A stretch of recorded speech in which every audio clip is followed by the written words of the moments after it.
waa talo lix shay dadka ha u sheegin walaa aniga walaa iyada walaa isaga walaa iyaga walaa inaga number 1 qofna ha u sheegin qorshahaaga waxa macquul ah inuu ku xasilo 2 ha u sheegin ruuxna halka aad ka liidato waxa suurtagal ah inuu ka abaaro 3 ha u sheegin cidna guuldaradaada waxa laga yaabaa inay ku arkaan qof guuldareysta markasta fursad dambana ku diidaan 4 qofna ha la wadaagin talaabada dambe aad qaadayso dhaqaaq adoo aamusan ha arkaan natiijada dabadeed ha iska ooyaan 5 qofna daboolka ha uga qaadin sirtaada kaliya doqonka ayaa ka sheekay wuxuu kama rabo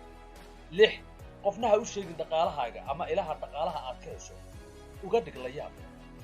kula talinaya noo taaba like share iyo subscribe-ka anaa ugu taladaada taydana adiga